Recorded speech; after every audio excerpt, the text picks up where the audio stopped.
So the AirPods Active Noise Cancellation is one of the few Apple features that's significantly undersold because you're getting a lot more for your money than just noise cancellation. And now that a lot more people are going to have access to it with the release of the AirPods 4, I thought it'd be the perfect time to show you all the extra features you get.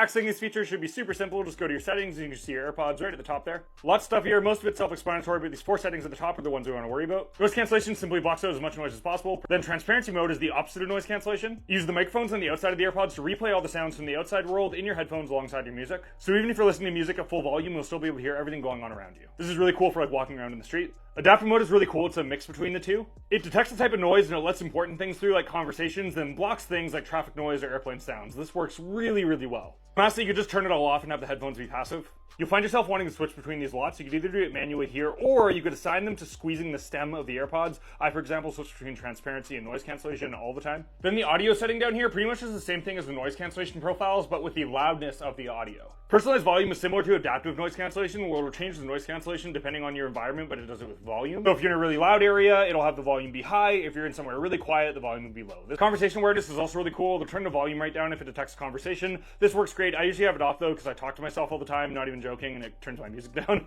And then lastly, this adaptive audio setting will let you trigger the thresholds at which your adaptive audio triggers, whether you want more noise to be let in or less noise. Big fan of ANC. I've been using it for some time now on the Pros and now of course on the 4s. Hope that was somewhat helpful. Thank you for watching. I'll catch you in the next video. I've now been using the brand new AirPods 4 with active noise cancellation for about a week now. I've got some pretty big thoughts. I'm going to compare them to some of the other AirPods. Let's dive in. So the AirPods 4 released just a few days ago and it was a redesign of the in-ear style of the AirPods 3, but they crucially brought over a lot of the Pro features, the main one being active noise cancellation. I was personally really excited to hear this because I love the in-ear style fit of AirPods. I really like the original AirPods, how easy they were to go in and out, and they sit nicely in my ears. But when the Pro came out with active noise cancellation and all these other features, I went with them instead, even though I did like that in-ear fit. Now, I'm not gonna lie, I was super skeptical at first because for noise cancellation to work, you need a perfect seal on your ear so noise doesn't leak in. That's why the Pros work so well. And with the in-ear style, they don't feel like they're sealed in there. Or so I thought. Here I have the AirPods 3, which are the line in the AirPods 4 replacing. At first glance, they don't look too different, but trust me when I say some of the subtle changes in these things make it night and day for how they sit in your ear.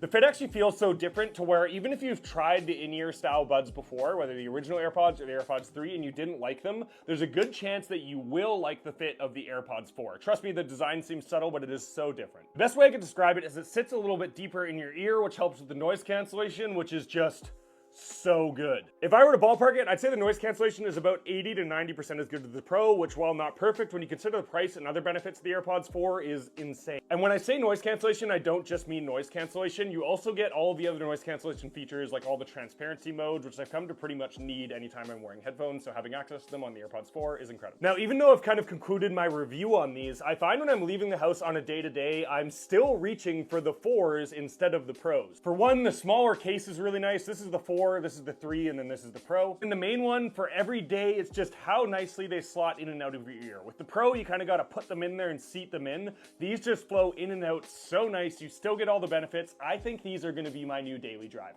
There is one feature that I really am missing. That's the ability to adjust the volume on the stem of the AirPods. On the Pros, you could swipe up and down to adjust the volume, and I use that all the time. The 4s do not have that. Even worse though, they have the little indent where you would do it, so I keep trying to do it, not doing it. But I think that's something that I am willing to give up for the other benefits for the everyday functionality. They also don't have precision finding like the Pros do, but they do have broad Bluetooth finding, and I've never had that be an issue. It should work totally fine for me, especially for my everyday stuff. I think I will still use the Pros for situations when I need that top-end noise cancellation. Traveling would be the big one that stands out for me. I'm gonna be wearing these things on the airplanes and things like that no matter what, and we'll see where I stand on the volume situation. But overall, considering the cheaper price, in my opinion, the more kind of easy, comfortable fit, and the effectiveness of the active noise cancellation, the Pro 4 ANC are going to be hard to beat. If you have any questions or anything, let me know. I'd love to hear your guys' thoughts on these things, but I think these might be my favorite Apple product of the year because they are pretty neat. Thanks for watching, and I'll catch you in the next video.